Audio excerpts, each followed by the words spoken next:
Et yo tout le monde, c'est Farce Rapport. Aujourd'hui, on se retrouve pour une toute nouvelle vidéo aujourd'hui, les amis. Donc, c'est la rentrée, reprise du format habituel avec aujourd'hui le nouveau programme de la trêve internationale, cette fois-ci pour le mois de septembre 2024. Donc, plus précisément, la trêve qui aura lieu du 2 au 10 septembre. Donc, ça arrive quand même très très bientôt. Donc, comme d'habitude, on va voir toutes les compétitions, tous les matchs qui auront lieu durant cette période-là. Donc c'est parti, on commence tout de suite comme d'habitude avec l'équipe de France. Et l'équipe de France qui jouera donc la Ligue des Nations de l'UEFA, donc dans la Ligue A, plus précisément dans le groupe 2. Si ça vous intéresse d'en savoir un petit peu plus, j'ai fait une vidéo complète qui parle que de la Ligue des Nations, qui vous explique en détail tout ce qu'il faut savoir. Donc si ça vous intéresse, je vous le mets en haut à droite, allez voir ça.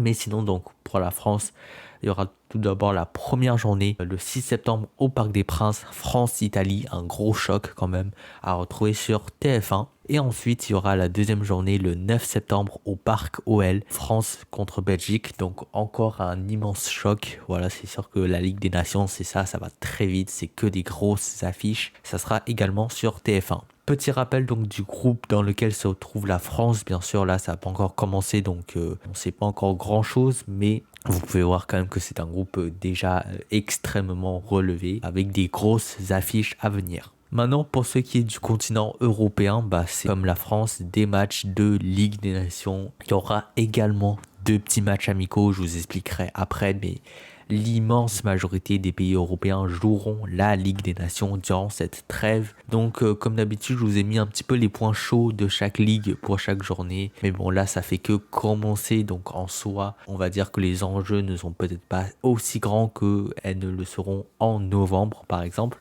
Mais enfin bref, donc tout d'abord, la première journée, ça sera du 5 au 7 septembre avec déjà d'immenses chocs, mais bien sûr on est en Ligue A donc c'est normal comme Portugal-Croatie dans le groupe 1. Ensuite Allemagne-Hongrie dans le groupe 3, donc remake de l'Euro. Enfin voilà, des très belles affiches. Pour ce qui est de la Ligue B, ça sera uniquement du 6 au 7 septembre avec par exemple un Pays de Galles-Turquie dans le groupe 4 et un Géorgie-Tchéquie dans le groupe 1. Donc quand même la Ligue B, pas mal de belles choses aussi. Ensuite la Ligue C du 5 au 7 septembre aussi.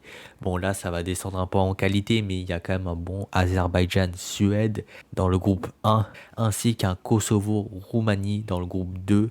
Et enfin pour la Ligue D, bon ça aura lieu donc le 5 et le 7 septembre vu qu'il y aura seulement deux matchs. Voilà, deux matchs par journée pour la Ligue D vu que c'est seulement deux groupes de trois équipes. Je vous le rappelle, si vous voulez tout savoir, allez voir ma vidéo. Mais sinon, il y aura donc l'immense choc, je pense le match le plus attendu de la décennie, les gars. Saint-Marin vs Liechtenstein dans le groupe 1. Si vous avez Twitter, vous savez de quoi je parle. Si vous n'avez pas, vous devez me prendre pour un immense guignol. Mais franchement, ceux qui ont Twitter, vous savez, on se sait. Ensuite, Moldavie-Malte dans le groupe 2. Et tout de suite après, on enchaînera sur une deuxième journée. Parce que voilà, les trêves internationales, c'est souvent deux matchs. Donc, pour la Ligue A du 8 au 10 septembre avec d'abord un Suisse-Espagne dans le groupe 4 et un Pays-Bas-Allemagne dans le groupe 3. Donc encore une fois, d'immenses chocs. Dans la Ligue B du 9 au 10 septembre, il y aura d'abord un Norvège-Autriche dans le groupe 3. Alors lui vraiment énorme, hein, qui je pense qu'il n'a rien à rougir par rapport aux affiches de la Ligue A. Et ensuite Irlande-Grèce dans le groupe 2, ça peut être sympa aussi. Pour ceux qui est de la Ligue C, du 8 au 10 septembre, il y aura un Luxembourg-Bélarus dans le groupe 3 et un Macédoine du Nord-Arménie dans le groupe 4. Tandis que dans la Ligue D, donc les deux matchs auront lieu respectivement le 8 et le 10 septembre. Tout d'abord, dans le groupe 1, un autre immense choc, Gibraltar-Liechtenstein. Voilà, peut-être le deuxième match le plus attendu de la décennie, ne manquez pas ça. Et puis sinon, Andorre-Malte dans le groupe 2. Ensuite, je vous ai dit également qu'il y avait des matchs amicaux parce que, comme je vous l'ai dit, dans la Ligue D, c'est des groupes de 3 équipes. Donc forcément, à chaque journée, il y aura une équipe qui ne fera rien, qui sera au repos.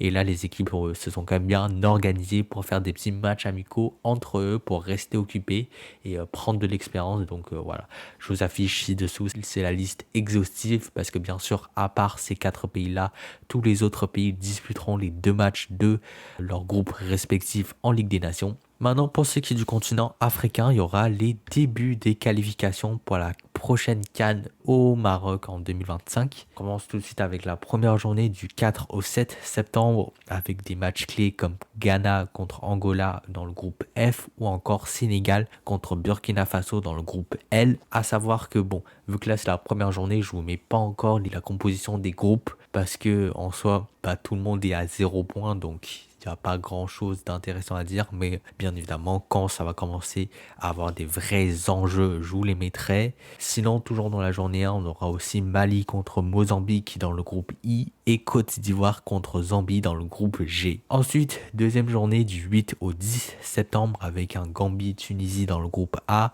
ou encore un Mozambique contre Guinée-Bissau dans le groupe I. Maintenant, pour ce qui est de la zone CONCACAF Amérique du Nord, c'est tout comme en Europe, il y aura également la prochaine édition de la Ligue des Nations, bien sûr de la CONCACAF cette fois-ci. Donc, ça sera le début de la saison 2024-2025. Et également, il y aura des matchs amicaux pour les équipes qualifiées d'office pour les quarts. Pour ceux que ça intéresse aussi d'en savoir plus, j'ai fait également une vidéo sur la Ligue des Nations de la CONCACAF.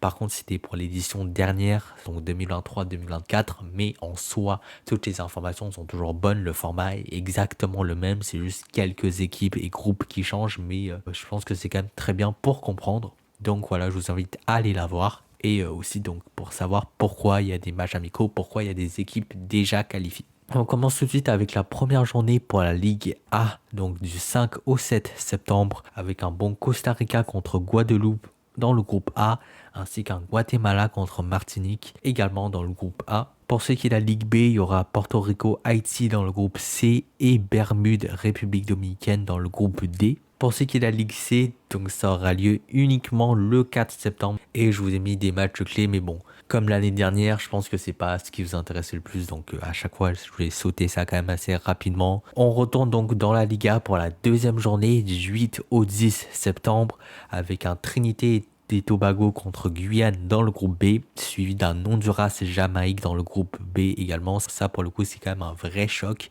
Donc voilà, pourquoi pas. Ceux que ça intéresse, le football nord-américain, c'est quand même intéressant. Pour ceux qui est de la Ligue B, donc pareil, 8 au 10 septembre, je vous le mets, mais voilà, en soi, je vais pas tout commenter ça parce que c'est pas extrêmement intéressant. Et enfin la Ligue C qui aura lieu le 7 septembre. Pour ceux qui ont des matchs amicaux, donc c'est une liste non exhaustive, il y en a un petit peu plus, mais c'est pas mal ça. Il y a quand même des affiches intéressantes, peut-être plus intéressantes en vrai que les affiches qu'on a en Ligue des Nations, donc voilà. Maintenant, pour ce qui est de la zone CONMEBOL Amérique du Sud, il y aura la suite des qualifications pour le prochain mondial parce que voilà, ça dure très longtemps les qualifs de l'Amérique du Sud pour la Coupe du Monde et on sera déjà rendu à la 7e journée, donc le 5 et 6 septembre avec bien sûr des belles affiches. Il y a toujours des belles affiches en Amérique du Sud, donc un Argentine-Chili par exemple ou encore un Brésil-Équateur. Tout de suite après, la 8e journée, le 10 septembre, avec un Colombie-Argentine et un Venezuela-Uruguay. Je vous mets donc maintenant l'état du grand groupe qualificatif. Bon, on n'est même pas rendu à la moitié encore des qualifications, donc en soi, ça ne veut pas dire grand-chose pour l'instant. Mais on peut quand même voir que le Brésil, par exemple, est quand même en difficulté. Le Chili aussi, historiquement, c'est quand même des bonnes nations, donc voilà. À voir s'ils pourront renverser la tendance durant cette trêve. Ensuite, on enchaîne avec la zone Asie et eux aussi également joueront leur qualification pour la prochaine Coupe du Monde et aussi ils sont vraiment très avancés car ils sont déjà rendus en fait au 3e tour. Donc voilà, ça avance vraiment vite en Asie et il y aura également des matchs amicaux pour les pays qui sont déjà éliminés parce que forcément, vu que c'est le 3e tour, il y a déjà eu 2 tours avant et il y a déjà eu des éliminations avant. Ça sera par contre la première journée du 3e tour. Encore une fois, je vous mets pas les groupes parce que ils sont tous à 0 points. Donc le 5 septembre avec un choc géopolitique, Japon contre Chine dans le groupe C. Et un autre choc géopolitique aussi, Qatar contre Émirats Arabes Unis dans le groupe A. Et tout de suite après, il y aura la deuxième journée, le 10 septembre, avec vraiment une affiche que je sais pas comment l'AFC, ils n'ont pas interdit ça, parce que vous savez, en Europe, il y a des affiches interdites comme genre Russie, Ukraine, bien sûr, il n'y aura jamais cette affiche-là, c'est interdit par l'UEFA. Je vois pas comment Koweït contre Irak, c'est une affiche qui existe, qui n'a pas été interdite, mais en tout cas, voilà, c'est ça. Donc dans le groupe B, footballistiquement, je sais pas, mais au niveau de l'enjeu géopolitique, c'est une confrontation intéressante. Et après, on aura un Kirghizistan contre Ouzbékistan dans le groupe A. C'est sûr que à ce stade, dans les qualifications en Asie, c'est pas des affiches très intéressantes. Mais en soi, de base, en Asie, il n'y a pas tant de bonnes nations. Donc voilà. Je vous mets donc les matchs amicaux, comme je vous disais, pour les pays déjà éliminés. La liste est non exhaustive. Et enfin, on va finir avec la confédération préférée de tout le monde, l'Océanie, où il y aura, comme d'habitude, des matchs amicaux. Pour ceux qui ne savent pas encore, la confédération océanienne est constituée à 90% de matchs amicaux. Donc voilà, je vous ai mis ça avec surtout Hong Kong qui fera un déplacement, je pense, en Océanie pour jouer les Fidji et les îles Salomon. Ça peut être intéressant. Donc voilà. Et donc c'est la fin de cette vidéo. J'espère qu'elle vous aura plu. Et on se dit à très bientôt pour de nouvelles vidéos. Salut tout le monde, c'était Farsapa. À plus à la prochaine. Allez, ciao!